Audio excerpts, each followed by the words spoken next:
제14장 장백 사람들 1. 서간도. 오래전부터 사람들은 백두산 동부에 위치하고 있는 두만강 북쪽의 여러 효원들을 가리켜 간도 또는 북간도라고 불렀다. 백두산 서부의 압록강 이북 지역은 서간도라는 이름으로 통하고 있다. 서간도는 1930년대 후반기 조선인민혁명군의 활동과 직결되어 있는 여서 깊은 지역이다. 우리가 말하는 백두산 근거지란 다름 아닌 백두산을 중심으로 한 서간도와 국내의 넓은 지역을 의미한다. 서간도의 광대한 영역은 조선인민혁명군이 국내에 건설한 백두미령과 더불어 백두산 근거지에서 중요한 자리를 차지한다. 이런 맥락에서 볼 때 백두산 근거지는 중국 쪽만 염두에 둔다면 서간도 근거지라는 말로 표현해도 무방하다고 생각한다. 지난날 어떤 사람들은 백두산 근거지를 가리켜 장백 근거지라고도 하였는데 이것은 적중한 표현이라고 볼 수 없다. 자칫하면 백두산 근거지의 영역상 의미를 장백지방을 비롯한 서간도 일대에 한정시켜 리하는 것과 같은 혼란을 빚어낼 수 있다. 백두산 근거지는 장백지방에 국한된 근거지가 아니라 백두산 일대를 중심으로 하여 성하강 상류와 압록강 북쪽 연안에 전개되어 있는 서간도 여러 효원들과 국내의 광활한 영역을 포괄하는 대근거지이다. 1930년대 후반기는 조선인민혁명군의 군사정치활동 역사에서 급문자로 알아새겨진 특출한 본성기이다. 우리는 백두산 지구에 수십 개의 미령들을 건설한 후 서간도를 활무대로 하여 남오두 회의에서 토의 결정된 새로운 전략적 화합을 실현하기 위한 투쟁에 돌입하였다. 그때부터 서간도는 교전 횟수가 가장 많고 정포성이 가장 높은 전장으로 되었다. 나는 서간도가 좋은 고장이라는 데 대하여 한두 번만 말하지 않았다. 고장이 좋다고 하면 산천 경계가 좋다는 의미도 포함되어 있겠지만 기본으로 되는 것은 사람이 좋다는 의미일 것이다. 산천 경계가 아무리 좋아도 사람들이 고약하면 그런 고장을 좋은 고장이라고 할 수 없다. 이와 반대로 초목이 무성하지 못하는 불모의 땅도 그 땅에 사는 사람들의 마음씨가 고우면 좋은 고장이라고들 한다. 서간도에는 그 당시 조선 사람들이 많이 살고 있었다. 화전 농사를 지어 감자 음식으로 구차하게 끼니를 구움떼가는 가난한 우리 동포 이주민들은 서간도의 척박한 등판과 계곡들에 이전날 저국에 있을 때 자기네가 살던 고장에 이름을 붙여 풍산덕이요, 갑산덕이요, 길주덕이요, 명천덕이요 하는 마을들을 만들어 놓고 광설불 밑에서 단군 시조나 온달전 이야기를 해가며 인생의 비탈길을 힘겹게 토박하고 있었다. 지주들의 대부분은 중국 사람들이었다. 간혹 조선인 지주들도 있기는 하였으나 그 수는 그닥 많지 않았고 또 토지 소유량으로 보면 분홍이나 다름없는 소지주들이었다. 서간도에서 살고 있던 조선 사람들은 대체로 살 길이 막혀 조국을 하직한 유랑민들과 일제가 우리나라를 병탄한 다음 만국의 수치를 씻으려고 반일 독립운동의 길에 오른 애국지사들이었다. 서간도의 화전민 부락들에 가면 그 전날 독립군 운동에 투신하던 사람들과 그들의 시중을 들어주던 사람들을 어디서나 만날 수 있었다. 내가 앞에서도 이미 말한 바 있지만 독립군의 노장인 강진건도 장백현에 와 살았고 홍범도 오동진과 리극로도 관전, 무성, 안도지방을 거쳐 여기에 자주 다녔다. 나의 외삼촌 강진석도 림강에서 백산무사단을 묻고 활동하였다. 서간도에는 국내 여러 지방에서 농저운동을 하다가 실패한 다음 가족을 데리고 와서 사는 사람들도 적지 않았다. 그들은 장백의 거의 모든 마을들에 야학방을 꾸려놓고 민중계몽 사업을 벌이었다. 리재순, 최경화, 정동철, 강돈, 김세옥 등 장백 지방의 이름난 혁명가들은 대부분 야학선생으로 활동하던 사람들이었다.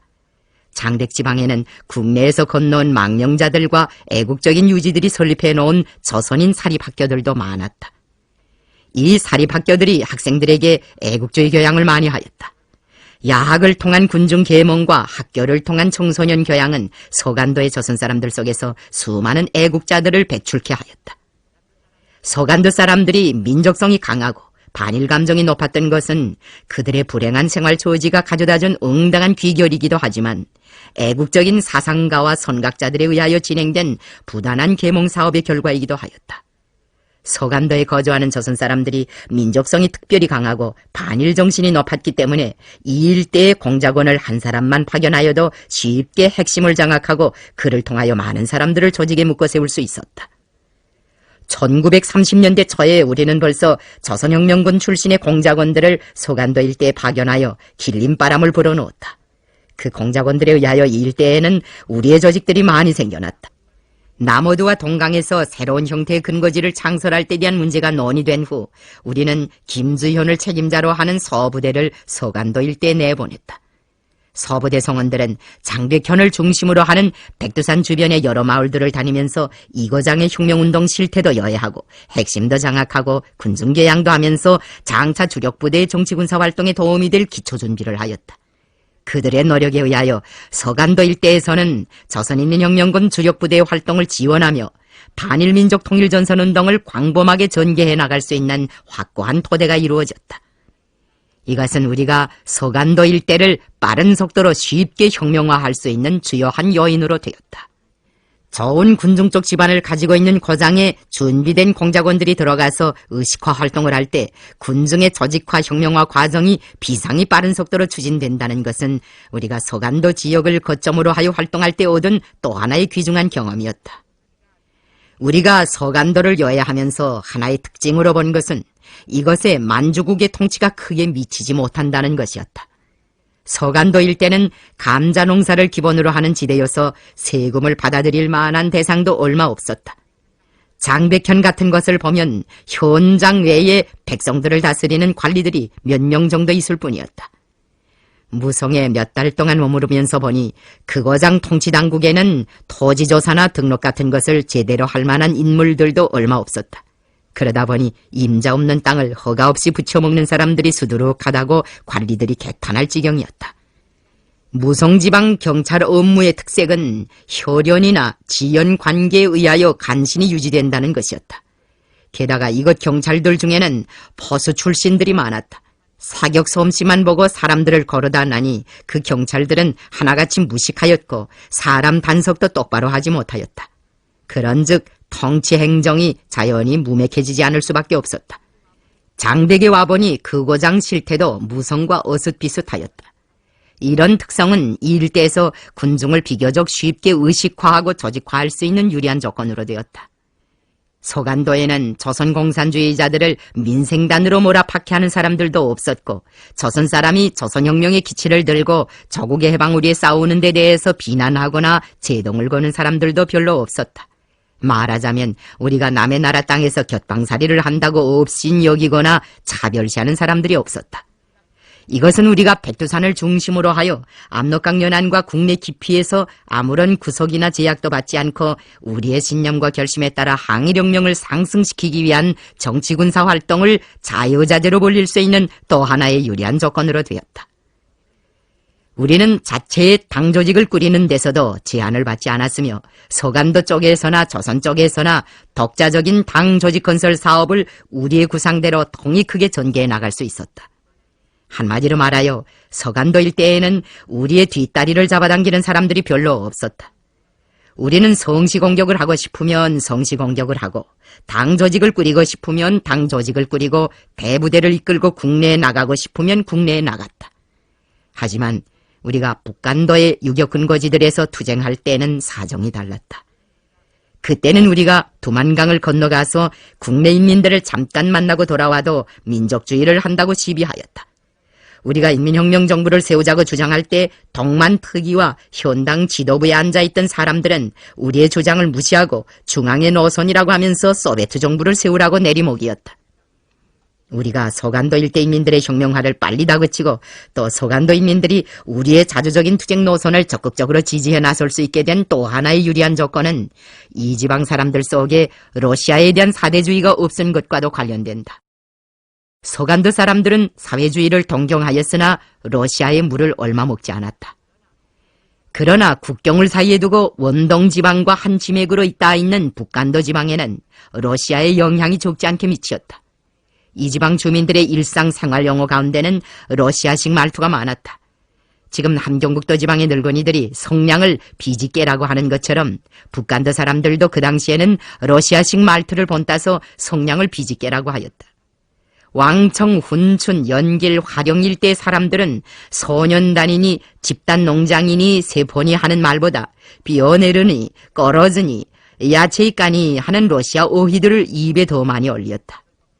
유식을 뽐내느라고 일부러 러시아 말을 많이 사용하는 사람들도 있었지만 대다수의 사람들은 러시아식 말투를 쓰는 것으로 사회주의에 대한 동경심과 세계에서 맨 처음으로 사회주의 혁명에 성공한 소련인민들에 대한 친근감을 표시하였다.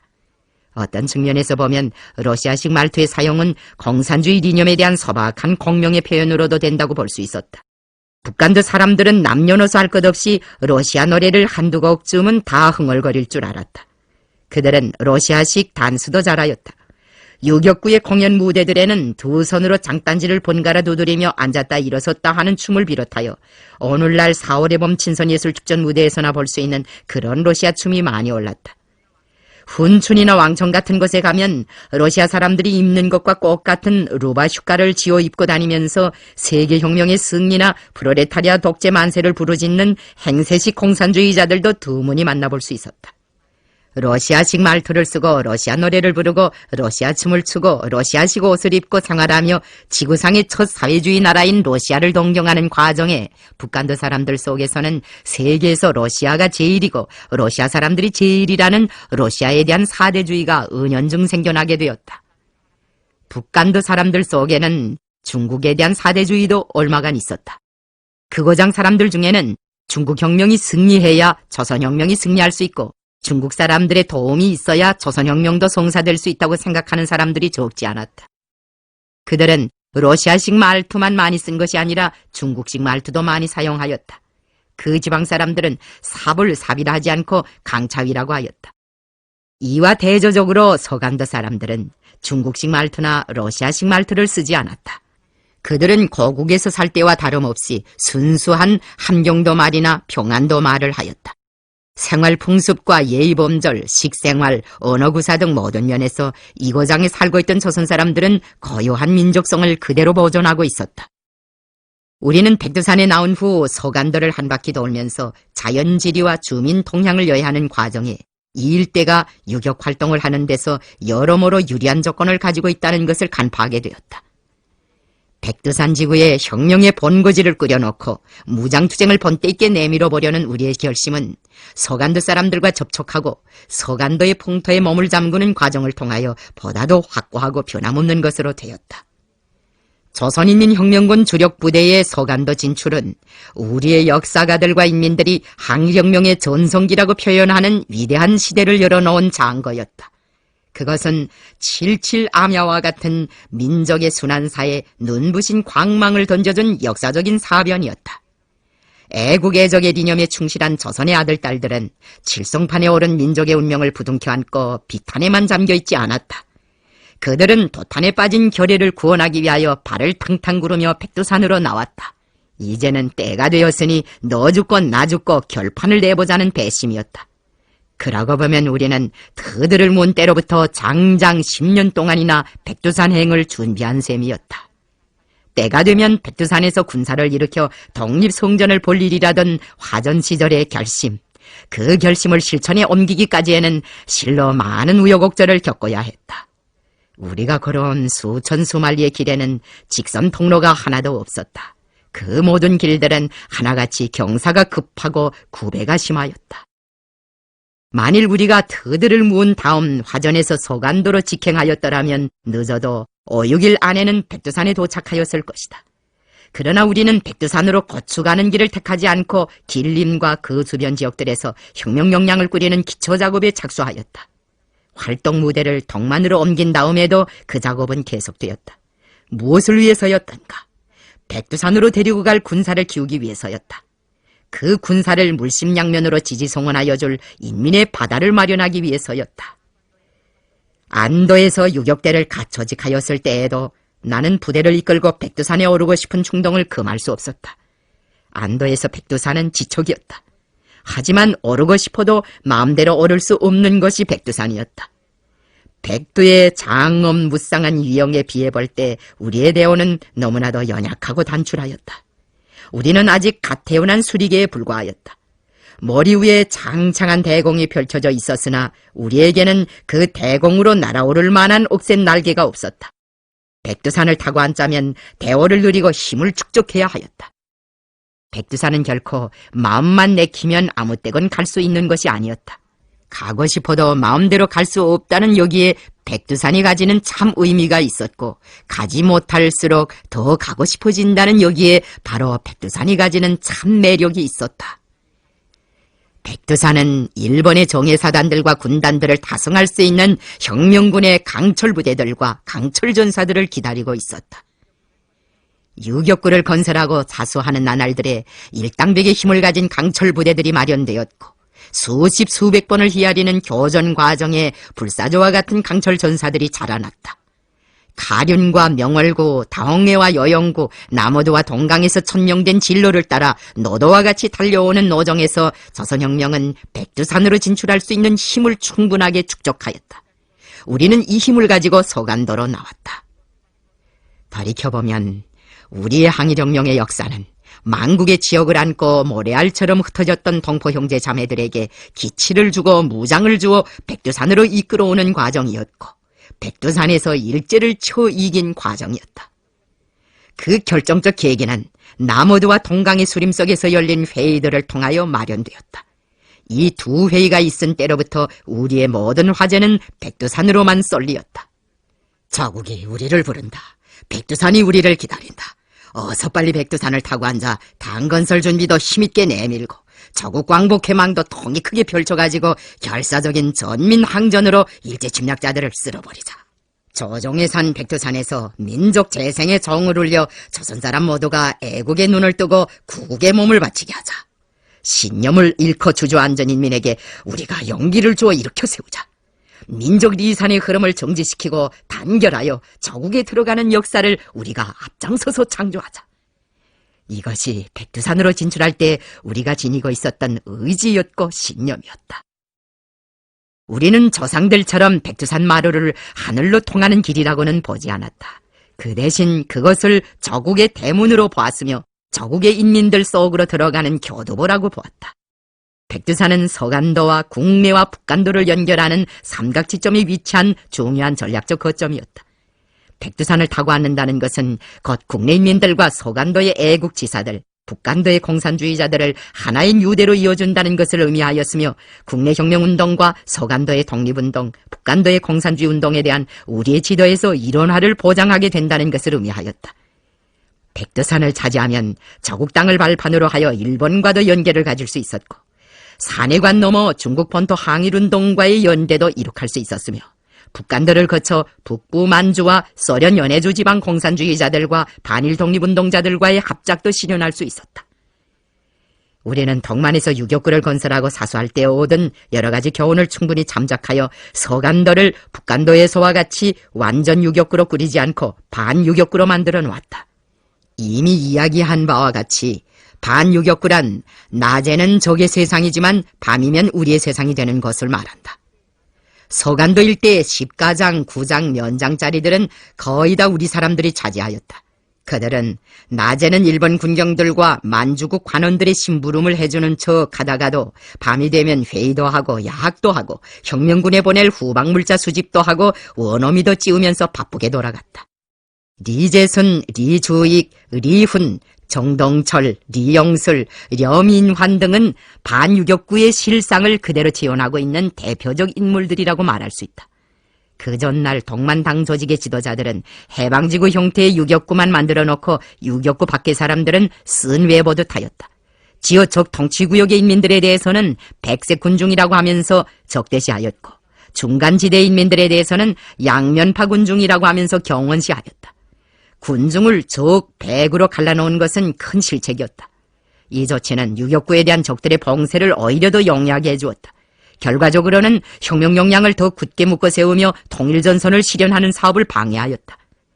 이런 뼈저린 체험은 우리로 하여금 서간도 전체를 반유격구로 만들고 이 일대의 모든 군중을 적 백의 차별이 없는 우리 사람들로 만들게 하였다. 집단부락의 경비를 담당하고 있는 자위단원들 속에도 우리 사람들은 얼마든지 있었다. 언젠가 우리는 팔도강이라는 집단부락의 식량 공작을 간 일이 있었다. 팔도강의 자위단에는 우리가 파견한 공작원이 있었다. 우리 서부대는 이 공작원의 연락을 받고 혁명가요를 부르며 검두총을 쏘면서 마을을 습격하였다.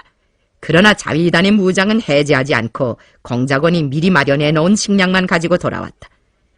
유격대가 철수한 다음 공작원은 일본인 경찰을 찾아가 유격대가 마을을 들이치고 식량을 빼앗아갔다. 그러나 그들이 포대만은 점령하지 못하였다. 포대 때문에 자위단이 살아났다고 하면서 놈들을 속여 넘기었다. 서간도 사람들이 이처럼 유격대원들에게는 속을 주면서도 일본 군경들과 만주국 관원들에게는 속을 주지 않았기 때문에 우리는 만사를 우리의 뜻대로 원만하게 풀어나갈 수가 있었다. 서간도는 우리가 백두산 지구에 진출한 그때로부터 대부대 손해작전회로 이행하던 시기까지 3, 4년 동안 조선인민혁명군이 주동적으로 개척하고 장악한 기본적인 활동 무대였다. 고난의 행군 이후 시기 우리의 주되는 활동 무대는 다시금 동만으로 옮겨졌다. 소할 발용 회의 후 우리는 백두산 근거지와 함께 소련 경내에 또 하나의 근거지를 가지고 조국 해방의 대사변을 맞이하기 위한 준비를 하였다. 총괄적으로 고찰할 때 항일혁명 시기 조선인민혁명군의 활동 중심은 첫째는 북간도였고 둘째는 서간도, 셋째는 두만강 연안의 장고봉 일대였다. 이 지대들은 항일혁명의 승리를 보장한 중요한 활동 거점이었다. 동만지구에서 활동할 때에도 체험한 바이지만 우리는 서간도에 와서도 적의 공세가 더 강화되고 악랄해질수록 반유격구가 여러 면에서 매우 유리하다는 것을 다시 한번 절실히 체험하였다. 서간도를 반유격구로 꾸리고 그 고장을 우리의 세상으로 만든 것은 우리가 백두산 지구에 진출한 후 여러 가지 방면에서 거둘 수 있었던 성과의 비결이었고 승리의 요인이었다. 우리는 서간도를 반유격구로 꾸려놓은 다음부터 군사활동을 활발히 벌였다. 한 20명 안팎의 적은 인원으로 이루어진 무장부대들이 서간도 일대를 종횡무진으로 누비며 매일같이 적들을 탑색이었다. 우리는 국내에도 서부대를 많이 내보냈다. 우리가 대부대로 활동하지 않고 작은 규모의 무장부대들로 분산하여 활동한 이유의 하나는 감자와 기밀 같은 것으로 하루하루를 힘들게 연명해가는 이민들에게 부담을 끼치지 않기 위해서였다. 500 내지 600명 이상의 대부대는 말할 것도 없고 벌써 200명 정도를 단위로 하여 움직이기만 해도 먹는 문제가 걸리게 되어 있었다. 적들은 1938년경까지 동만과 남만 지방에서 집단부락 건설을 완료하였다. 집단부락화가 끝난 때로부터 혁명군의 식량을 해결하는 것은 더 어려운 문제로 되었다. 먹을 것을 얻자면 큰 전투를 해야 하는데 그것은 결국 동지들의 피와 식량을 바꾸는 것이나 다름없었다. 그래서 우리는 서부대 활동을 많이 벌려 식량 문제를 해결하도록 하였다. 나는 우리가 좀 굶는 한이 있더라도 동지들이 피를 흘리게 해서는 안 된다고 생각하였다. 항일무장투쟁의 직접적인 영향 밑에 서간도 일대에서는 인민들의 반일투쟁 정신이 고조되고 혁명적 진출이 강화되었다. 서간도에 나와 노인들과 담화를 해보니 장백 사람들은 벌써 1932, 1933년경부터 우리에 대한 소문을 많이 들었다고 하였다. 1936년 초에 리재순과 리주익은 아편 밀수업자로 가장하고 서간도에 나온 유격대 정치공작원 권영벽, 김종필 등을 만나 조선인민혁명군의 활동 소식을 입수하였다. 그때 그들은 유격대 재편성 사업이 진행되고 있다는 소식을 전해 듣고 조선인민혁명군의 주력부대가 장백지방에 나올 수 있다는 것을 암시받았다고 한다. 그 소식은 곧 장백현 도처에 전파되었고 국내 갑산공작위원회 성원들에게까지 날아갔다. 천상수에서 살고 있던 십가장 리영술은 벌써 1932년경부터 동료들에게 우리에 대한 선전을 하였다고 한다. 지금 김일성 장군이 북간도에서 유격투쟁을 하고 있는데 아무 때건 부대를 데리고 백두산에 나올 깨고 조선을 독립시킬 것이니 먹은 마음 변치 말고 계속 반일 애국 사업을 하라고 호소하였다. 조선인민혁명군의 활동 소식에 고무된 장백지방의 청년들은 일찍부터 유격대에 입대하기 위한 적극적인 시도를 하였다.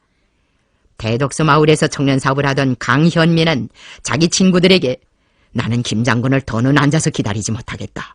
직접 찾아가서 입대하려고 하는데 내가 떠나간 다음 당신들이 우리 집을 잘 돌봐달라고 부탁한 후 무성 쪽에 들어와 유격대에 입대하였다. 우리가 장백으로 나온 다음에는 서간도 전체가 참군 열의로 뜨겁게 달아올랐다. 우리를 만나기만 하면 많은 청년들이 사령부에 찾아와 연절연절 입대를 청원하였다. 우리는 그러한 청년들 가운데서 일부만 받아들이고 대부분은 보류하였다. 지하 활동을 강화하자면 부득불 많은 청년들을 적 통치구역에 남겨두지 않을 수 없었다. 그러나 집단 불락이 생긴 다음에는 입대 지망자들을 빠짐없이 부대에 받아들였다. 토성 안에 청년들이 갇혀 있으면 아무것도 못하고 적들이 조직하는 강제부역에만 끌려다닐 수 있었다. 우리가 장백에 진출하여 대덕수에서 첫 총성을 울린 때로부터 서간도 인민들의 반일 기세는 충천하였다. 대덕수와 서덕수에서 일본군이 우리한테 무리로 녹아나는 것을 본 16도구의 노인들은 자거러 백성들을 못살게 구는 놈치고 망하지 않은 예가 없으니 일본 놈들이라고 해서 무사할 수가 있나고 하면서 기쁨을 감추지 못하였다. 청년들은 청년들대로 야, 조선이 영영 망한 줄 알았더니 다 죽지 않았구나, 심장이 뛰는구나 하며 환성을 올렸다. 조선인민혁명군이 소간도 일대에서 무장활동을 활발히 벌이게 되자 압록강 좌우 양안의 인민들은 우리에 대한 전설을 연거푸 만들어냈다. 첨도교에 망라된 일본 노인들은 우리 부대의 위력을 선전하느라고 김일성 대장이 축지법을 써서 동해 번쩍 서해 번쩍 하면서 일제놈들을 족친다고 하였다. 그들은 어느 경관이 주재소에서 전화를 걸 때 유격대가 나타나 총을 한 방 쏘았더니 귀가 떨어져 나가고 그놈이 달아나려고 할 때 또 한 방 쏘았더니 다리가 떨어져 나가더라는 그럴듯한 민화까지 만들어냈다. 서간도 사람들이 만들어낸 민화들은 압록강을 넘어 국내 깊이에까지 전파되었다. 압록강변에 나가 장백 쪽에서 혁명군이 지난밤 반절구를 쳤소 하고 소리 지르면 그 소리를 강 건너편에 있는 삼수 사람들이 다 들을 수 있었다. 우리는 서간도에서 활동할 때 인민들의 도움을 많이 받았다. 서간도 사람들이 인민혁명군을 얼마나 열정적으로 후원했는가 하는 것은 지금 우리 당 문서고에 보관되어 있는 수많은 회상 자료들이 잘 말해주고 있다. 서간도 사람들은 혁명군에 대한 후원을 충실하게 하였다. 그들은 혁명군을 잘 돕는 것을 양심의 표징으로 삼고 있었다. 혁명군을 외면하고 개인의 사리사욕이나 안락만 추구하는 것은 마음이 어지러운 것으로 낙인하였다. 우리가 서간도에 나온 다음부터 일제는 혁명군과 인민들과의 연계를 단절시키고 인민들의 지원이 혁명군에게 가닿지 못하게 하려고 필사적으로 발악하였다. 그들은 조선 사람들끼리 만나서 반갑다고 악수를 하여도 공산주의 물이 들었다고 주시하였다. 서간도에서는 보통 사람들이 이웃 동네에 갔다 오는 것도 촌장의 승인을 받아야 하였다. 숟가락은 식구 수만큼 가지고 있게 되어 있었다. 한 가락의 여유라도 있으면 혁명군에 도움이 된다고 하면서 무시로 조사를 들이대어 남아 돌아가는 숟가락을 모두 빼앗아가곤 하였다. 적들은 포고문을 내어 혁명군의 목을 잘라오면 50원의 상금을 준다고 하였고 산 사람을 잡아오면 그보다 더 많은 상금을 준다고 선포하였다. 나에게 더 많은 상금이 걸려 있었다는 것은 여러 자료들에 널리 소개되어 있다. 한때는 인민들을 시켜 산중에다가 귀순을 선동하는 삐라도 뿌리게 하였으며 유격대에 독약을 친 소금을 원군 물자로 보내기도 하였다. 이것은 다 유격대와 인민과의 혈연적 연계를 끊어보려는 술책들이었다. 서간도의 인민들은 이런 술책에 속아 넘어가지 않았다. 적들이 발악하면 발악할수록 그들은 인민혁명군과의 연계를 더 강화하고 집단적인 원군운동을 더욱더 활발히 벌였다. 적들이 유격대 활동을 막으려고 마을마다 야경대를 조직하면 그 야경대에 막려된 사람들은 순찰을 하는 척 하면서 집단불악에 배겨있는 지하공작원들이나 인민혁명군들의 사업을 도와 보초까지 서주었다. 적들은 원군의 움직임이 조금이라도 보이는 마을들은 가차없이 불태워버리었으며 원군 사업에 관여한 사람들에 대해서는 아이들과 늙은이들까지 다 잡아주기였다. 지양계도 대덕수도 신창동도 그런 사품 속에서 전소되었다. 대덕수 마을의 어떤 교원은 유격대에 만년필을 보내준 것이 죄가 되어 총살당하였다. 하지만 서간도의 인민들은 피를 흘리면서도 굴하지 않고 원군운동에 한 사람같이 떨쳐나섰다. 적들은 조선인민혁명군의 군사적 공세 앞에 너상 골탕을 먹으면서도 인민들 앞에서는 자기네 군대가 승승장구하는 것처럼 호장성세하였다. 우리가 서덕수에서 적들과 접전하였을 때 인민들은 혁명군이 패했다고 생각하였다. 전투가 끝난 다음 적들이 마치 승전이라도 한 것처럼 나팔을 불면서 위세를 덧궜기 때문이었다. 그런데 전장에 널려있는 수십 구의 일본군 시체를 보고서는 인차 생각을 달리하게 되었다. 적들은 자기 편 시체를 운반하면서도 공산군의 시체를 나른다고 하였다. 우리가 12도구를 치고 철수한 직후 12도구와 그 주변에서는 유격대에 대한 소문이 파다하게 퍼졌다. 바빠맞은 적들은 혁명군이 방금 돌입했다가 철수한 북문 입구에 일본군 장교의 머리를 높이 매달아 놓고 공산군 우두머리를 죽이었다고 광고하였다. 후에 그 장교의 처가 북문 앞에 뛰어와서 장대기에 달린 머리를 보고 아이고 당신이 이 지경이 되다니 웬일이요 하면서 통곡을 해서야 연극이라는 것이 들짝나게 되었다. 이런 희비극은 한두 번만 연출된 것이 아니었다. 이와 비슷한 연극은 무성에서도 꾸며졌고 림강에서도 꾸며졌다. 어느 때인가 정안근 놈들은 일본 상전들한테서 상금을 받아 먹으려고 무성과 림강 시가지에 각각 어떤 알지 못할 사람의 머리와 김일성이라는 글자가 새겨진 싸창을 걸어놓고 우리 부대를 완전 소멸하였다는 여론을 붙들이기까지 하였다. 그러나 림강과 무성에서 함께 소학교를 다닌 나의 동창생들과 친지들이 현장에 가보고 나서 정안군의 선전이 거짓이라는 소문을 돌리는 바람에 그 너절한 기만극도 파장이 되었다. 그것은 오히려 인민혁명군이 건재해 있고 그 사령관도 살아서 여전히 항쟁을 계속하고 있다는 인상만 강하게 해주었다. 적들은 어떠한 수단과 방법으로써도 서간도 인민들의 반일 감정을 무마시킬 수 없었으며 인민혁명군에 대한 동경심과 원군 의식을 압살할 수 없었다. 원군 사업은 소멸된 것이 아니라 탄압이 심할수록 나날이 더 강화되었다. 서간도 인민들의 원군 운동과 관련해서는 다음에 서술하겠기에 여기서는 몇 가지의 단편적인 자료들과 인물들만을 소개하려고 한다. 우리가 서간도의 마을들을 지나갈 때면 인민들이 새까만 감자엿을 가지고 나와 대원들의 주머니에 넣어주곤 하였다. 서간도 사람들은 집단부락이 건설된 다음에도 유격대를 잘 도와주었다. 일제가 인민들을 집단부락에 모조리 몰아넣고 반면적과 수확량을 따져가며 식량에 대한 통제를 심하게 하는 형편에서 그들은 묘한 방법으로 우리를 지원하였다. 그들은 감자 수확철이 와도 밭에서 넝클만 걷어내고 감자는 캐지 않았다. 유격대가 캐다 먹게 하기 위해서였다. 강냉이는 수림석에 만들어 놓은 창자에다가 오사리채로 넣어두고 유격대가 와서 가져가라고 연락을 하였다. 강냉이는 오사리채로 보관하면 썩지 않는다. 그들은 콩도 가울을 하지 않고 혁명군에 알려주어 가져가게 하였다. 그래서 어느 해인가는 겨우내 비지를 해먹었다. 밭에 있는 곡식을 가을하지 않고 내쳐두었다가 가져가게 하는 방법으로 유격대 식량을 지원하는 것은 서간도에서부터 시작되었다. 함경남도 경찰부장이 해산에 내려와서 했다는 유명한 말이 있다. 그는 내가 이번에 이 일대를 시찰해 보았는데 서간도에 문제가 있다. 첫째로 서간도 사람들은 다 유격대와 내통하고 있다는 것이 분명하다. 서간도에서 활동한 유격대의 인원수는 적어도 수만 명이나 되는데 그들에게 주었다는 쌀은 서말밖에 안 된다. 가령 유격대가 300명이 온다고 해도 하루에 쌀을 여러 말 먹겠는데 왜 서말만 주었다고 보고하는가? 이것은 서간도 사람들이 유격대와 내통한다는 증거이다. 둘째로 서간도 사람들이 적화되었다.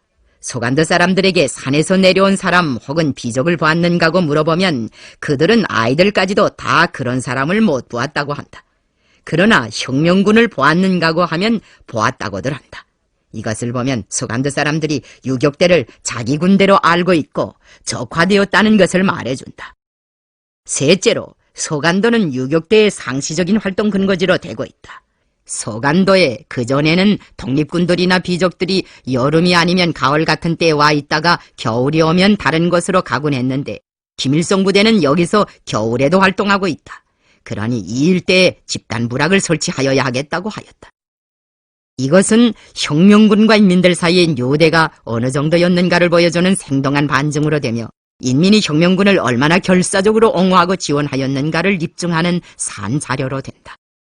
서간도의 치안 유지가 얼마나 심한 곤경에 빠졌던지 적들은 공산주의, 삼민주의는 어느 것이나 민중의 진로를 비치는 등대처럼 되고 있다고 하면서 공비나 반만 항일비의 영향 하에서 민중을 탈취하고 그들의 비적을 붕괴시키기 위하여서는 그들의 정치 목표보다 더 뛰어난 목표와 그에 이르는 명확한 길이 명시되고 민중적 정책이 실시되지 않으면 안 된다.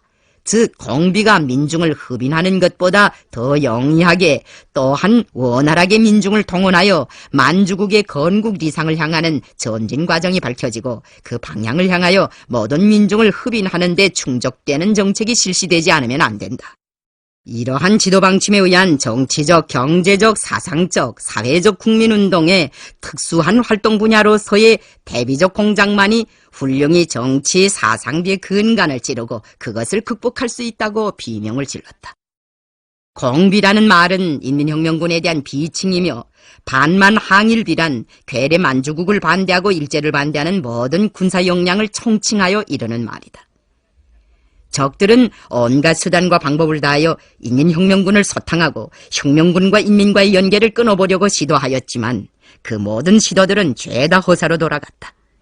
일제의 토벌에 마을이 전소된 후 지양계의 농민들은 역축의 부족으로 막심한 곤란을 느끼고 있었다. 당장 농사도 짓고 이와시리도 해야겠는데 그들에게는 부림소가 한 마리도 없었다. 지양계 마을 사람들은 의논 끝에 현공소와 교섭하여 부림소를 해결하기로 하고 그 교섭을 위해 리씨 청년을 대표로 파견하고 허위성원으로 몇 명의 청년을 붙여주었다. 아마 그가 마을에서는 제일 교재술이 높고 말주변도 좋았던 모양이다. 리씨 청년은 현공소에 당도하자 우리 마을 사람들은 공산군과 내통한 적이 한 번도 없다. 그런데 일본 군대는 똑똑한 증거도 없이 우리 동네를 하룻밤 사이에 잿더미로 만들어버렸다. 세상에 이런 억울한 일이 어디 있는가? 현공서는 도대체 눈을 뜨고 뭘 했는가? 말끝마다 우리 부락을 양민촌으로 만들겠다고 하더니 토벌대가 달려드는 것을 보면서도 왜 막지 못하였는가? 이제는 양민촌이고 뭐고 다 튀었다. 소가 있어야 농사도 짓고 농사를 지어야 밥도 먹을 게 아닌가 하고 일장푸념질을 하였다. 그 녹두리가 얼마나 크게 심금을 울려놓았던지 현공소에서는 지양계 농민들에게 20여 마리나 되는 소를 대부해 주었다. 리씨 청년은 교섭이 뜻대로 되자 마음을 다르게 먹었다. 고기 한 점 제대로 먹지 못하고 산중에서 고생하는 유격대원들에 대한 생각이 불시에 떠올랐던 것이다. 밭갈이를 하지 못하고 이와시리를 하지 못하는 한이 있더라도 혁명군에 이 소들을 보내어 식량 보탬을 하게 하는 것이 옳지 않을까. 이런 궁량이 떠오르자 그는 현에 있는 지하조직을 통해 유격대에 연락을 보냈다. 자기네가 현공소에서 대부 소들을 받아가지고 마을로 돌아가니 내복을 했다가 자기네 일행을 습격해서 그 소들을 미령으로 가져가라고 하였다. 우리는 지하조직의 연락을 받고 현과 지양계 사이의 길목에 매복조를 파견하였다. 그 매복조가 연국을 아주 그럴듯하게 하였다. 그때 현공소에서는 그가 대부 소들을 무사히 끌고 갈 수 있게 위만군 무장경비 인원들까지 달아보냈다. 물론 그 위만군 허성병들은 유격대 습격을 면치 못하였다. 허성병들이 무장을 해제한 유격대원들은 그들이 보는 데서 일부러 리씨 청년을 비롯한 지양계의 청년들에게 포성을 지우고 네놈들은 일본과 만주국에 붙어서 알랑거리는 악질들이고 반역자들이니 모조리 총살해야겠다고 하면서 그들 전원을 미령으로 데리고 들어갔다. 그때 미령에 들어온 지양계 마을의 청년들은 모두 유격대에 입대하였다. 그야말로 우리로서는 일석이조의 수확을 얻은 셈이었다. 이것은 서간도 시절의 군민관계를 보여주는 한 토막의 일화에 불과하다. 조선인민혁명군이 장백당에 진출한 첫날부터 우리를 물심양면으로 지지송원하여 준 원군운동의 대하 속에는 노동자 농민을 비롯한 기본 계급뿐 아니라 교조에 물든 일부 공산주의자들이 투쟁 대상이라고 보면서 적대시하던 계층들까지도 합류되었다. 장백현 19도구에는 조덕일이라는 중국인 대지주가 있었다. 삼촌이 죽으면서 물려준 유산을 받아가지고 30대에 일약 대부호가 된 사람이었는데 토지를 80여 정도나 가지고 있었다. 그 지대에 있는 절반 이상의 농토는 다 그의 소유였다. 그는 첩을 6이나 두고 있었고 순사들과 결의 형제를 묻고 있었다.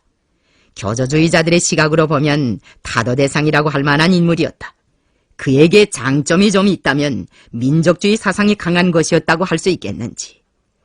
인민혁명군이 대덕수와 서덕수에서 1만 군경들을 쳐갈기자 조덕일은 헌비백산하여 첩들을 거느리고 장백현 소재지로 떠나가 버리었다.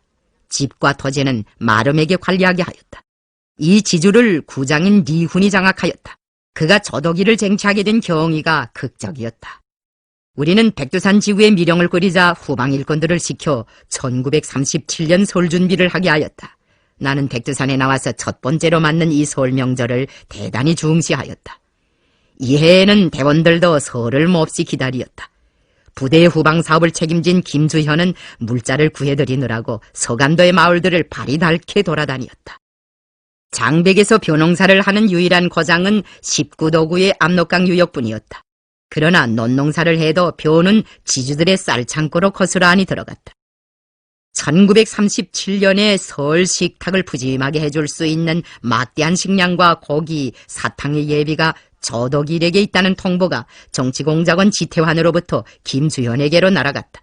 김주현은 그 통지를 받자 리재순과 짜고 즉석에서 저덕일에게 인민혁명군의 명의로 된 통고장을 썼다. 우리는 당신이 중국 사람으로서 민족적 양심을 다 잃지 않았다고 생각한다. 때문에 친일 주구들의 재산을 제외한 모든 인민의 재산을 보호하는 원칙에 입각하여 당신의 재산에 사소한 손해도 끼치지 않았다. 당신은 응당 우리의 이 정당한 처사에 실질적인 행동으로 보답해야 할 것이다. 우리의 기대에 보답하려면 자진하여 혁명군을 도와야 한다. 언제 무엇으로 우리를 원조하겠는지 석히 회답하라고 하였다. 그 통고장을 받은 날부터 저덕일은 바깥 세상과 담을 쌓고 침상에 들어누워 고민하였다. 통고장이 요구하는 대로 인민혁명군을 도와주자니 일본 사람들의 눈이 무서웠고 그 요구를 묵살해버리자니 혁명군의 징계가 두려웠다. 그는 애첩들이 침상 옆에 나타나 아양을 떨어도 그것을 받아주지 않고 한숨만 쉬었다. 저덕일의 첩들은 큰 변이 났다고 야단을 떨었다. 이런 때에 리훈이 리재순의 지시에 따라 저지주의 기맥을 짚어보려고 현 서재지로 행차하였다. 거리에서 구장을 만난 지주의 애첩 하나가 우리 영감이 며칠째 밥도 먹지 못하고 잠도 자지 못하는데 구장님이 우리 주인하고 같이 점심이나 자시면서 영감을 위로해달라고 애걸하였다. 일이 마침 잘 되었다고 생각한 리훈은 못 이기는 척하고 지주집으로 발길을 돌렸다. 저덕일은 구세주라도 만난 것처럼 리훈을 반갑게 맞이하였다. 술이 몇 잔 들어가자 그는 리훈에게 혁명군이 보낸 통고장을 내보이면서 동생, 일을 어쩌면 줬소? 하고 물었다. 리훈은 통고장을 얼추 훑어보고 나서 저덕일의 손을 잡고 너무 걱정하지 말라. 혁명군이 형님을 죽이지는 않을 것이다. 나도 몇 달 전에 미령에 잡혀간 일이 있는데 혁명군이 비적과는 다르더라. 사람의 목숨을 함부로 다치지 않으니 형이 한턱 크게 쓰면 혁명군도 감심해서 형을 보호해줄 것이 아닌가고 하였다. 저덕일은 그 말을 듣자 그까지 재산이나 주자면 아까울 것이 없다. 그런데 눈이 무서워서 그런다. 발각되면 나도 황천객이 될 텐데 어찌 내가 주저하지 않겠는가. 구장이 명처방이 있으면 대달라. 나는 구장이 시키는 대로 하겠다고 하였다. 재산이 아깝지 않다면야 바치고 볼 게지 뭘 그다지나 걱정이시오. 너 형이 혁명군 앞에서 저신을 잘해야 나도 십구도구에서 담은 몇 해라도 구장지를 더하고 농사꾼들도 편안할 게 아니오. 리훈이 이런 말까지 하자 저덕일은 혁명군의 짐을 보내는 것은 구장에게 맡기니 아무쪼록 사달이 나지 않게 해달라고 부탁하였다. 저덕일이 우리에게 원어물자를 보내기로 결심하였다는 통지를 받자 나는 지체 없이 20여 명의 대원들을 십구도구에 내려보냈다. 그때 그들은 수십 대의 발구에 600여 마리의 쌀과 여러 마리의 돼지 그리고 많은 사탕가루를 싣고 미령으로 무사히 돌아왔다. 저덕일은 그 후에도 우리에게 여러 번 상당한 양의 원군 물자를 보내주었다. 서간도를 혁명의 도가니 속에 몰아넣은 장엄한 원군 운동 대열 속에는 일본 경관 출신들도 있었고 공사장의 십장들도 있었다. 조선인민 혁명군의 위용 앞에서 자기의 인생을 심각하게 검토하고 재생의 길을 걷기로 결심한 삼숙은 어느 주재소의 한 순사는 자기 주재소의 수석과 차석을 처단한 다음 그들이 휴대하고 있던 무기를 회수해가지고 우리를 찾아와 유격대에 입대하였다. 림철 공사장과 체벌장의 일부 십장들은 우리 군대가 가면 마치 강제에 못 이기는 것처럼 하면서 스스로 창고문을 열어 제끼고 후방 물자들을 와락와락 꺼내주었다. 20도구 산판의 어떤 십장은 체벌노동에 참가한 노동자 농민들과 근처의 산림대원들에게 염전 염군 사상을 고취하는 친일병자 탄가라는 노래까지 노골적으로 보급하였다. 나는 원군 사업에 적극적으로 참여하던 서간도의 지식인들도 결코 잊을 수가 없다. 그 당시 서간도의 지식인들이란 대체로 교원들이었다. 그 교원들 가운데서 지금까지도 나의 기억 속에서 잊혀지지 않는 것은 정산사립학교에 있던 강영구이다. 그 선생은 처음에 나를 만났을 때 자기는 일제의 교육 시책을 집행하는 하수인으로서 장군님을 배울 면목이 없다고 하였다. 일제놈의 교육 시책을 집행하는 사람이라고 해서 다 나쁘다고 보면 안 됩니다. 이국 땅에서 햇빛을 보지 못하고 자라는 내 나라 아이들을 위해 글을 가르치는 선생들에게 죄가 있다면 무슨 죄가 있겠습니까? 비록 할 수 없이 일제에게 복만다 하더라도 민족적 양심만 가지고 있으면 독립투쟁에 이바지할 수 있습니다. 내가 이런 말로 위안하였으나 그는 여전히 긴장을 풀지 못하고 컴컴한 얼굴빛으로 나의 동정을 조심스럽게 살펴보기만 하였다. 내가 다시 아이들을 가르치느라면 속이 탈 때가 많겠다고 하자 그는 쓴웃음을 지어 보이며 외놈 교육을 하는데 애가 탈 지경으로 수고할 무엇이야 있겠는가고 하였다. 그날 나는 마을을 철수하면서 그에게 이런 당부를 하였다. 내가 선생에게 부탁할 것은 한 가지입니다. 그것은 선생 자신이 조선 사람이라는 것을 잊지 말아달라는 것입니다. 후대들이 조선의 어를 지키게 하려면 선생들 자신이 조선의 어를 지켜야 합니다. 강 선생은 나의 이 부탁을 명심하였다. 우리가 마을을 떠난 후 그는 인차 조국광복회에 가입하여 활약하였으며 교육 사업을 하면서도 우리를 열성적으로 도왔다. 등사기를 보내라면 등사기를 보내고 천을 보내라면 천을 보내고 식량을 보내라면 식량을 보내주었으며 직접 원군 물자를 지고 미령에 찾아오기도 하였다. 지어 우리가 준 전화기를 가지고 전화를 도청해서는 우리에게 적정을 수시로 통보해 주었다. 교육으로 인생의 길을 걸어온 그는 해방된 조국에 돌아와서도 교단에 서서 후대들을 가르치었다. 그런데 1950년대 말이었다고 기억되는데 어느 날 나는 평양의 어느 고급중학교에서 교장을 하는 그 선생이 학생들을 어루만지기만 하면서 생산노동이나 건설 현장에 내보내기를 주저한다는 말을 듣게 되었다. 내가 그 선생을 불러 그게 사실인가고 묻자 그는 머리를 깊이 숙이면서 사실이라고 대답하였다. 선생이 교장으로 사업하는 학교에서 그런 배단이 존재한다는 게 잘 믿어지지 않습니다. 혹시 서간도 시절을 벌써 잊으신 게 아닙니까? 그러자 그는 우리의 부모들은 지난날 외놈들의 치하에서 비록 손톱이 달아 빠지도록 고생을 해왔지만 아이들만은 장밝은 교실에서 공부를 편안히 시켜보려는 것이 평생 소원이었다고 말하는 것이었다. 그의 심정은 물론 이해할 만한 것이었다. 그러나 나는 그에게 아이들을 일도 시키지 않고 꾸중도 하지 않으면서 그저 오르만지기만 한다면 그 아이들이 장차 커서 무엇이 되겠는가? 아이들은 고생 속에서 단련시켜야 한다. 등찜도 져보고 목도도 매보고 호미질도 해보고 그래야 아이들이 땀값을 알게 되고 노동자 농민들을 존중하게 되며 사회주의 건설을 잘할 수 있다. 사회주의 건설을 잘하자면 후대들에게 백두의 혁명정신, 서간도 사람들의 투쟁정신을 물려줘야 한다고 엄하게 말해주었다. 격전의 청포성이 하늘 땅을 진감하던 그 잊을 수 없는 땅에서 서간도인민들은 우리와 함께 혁명적인 군민관계 조석도 마련해 놓았고 천도교도들을 비롯하여 애국적인 자산가와 청년학생, 지식인 등 광범한 군중들을 망라하는 통일전선의 기반도 다져놓았으며 국내 인민들과 혁명가들과의 연계를 위한 통로도 개척해 놓았다. 서간도에서는 우리나라 반일민족해방투쟁사의 배지들에 당당히 오를 수 있는 특출한 애국자들과 인민영웅들이 수많이 배출되었다. 그들이 발휘한 백두의 혁명정신, 서간도 사람들의 투쟁정신은 온 나라 인민들의 가슴속에서 억세게 거동치고 있다.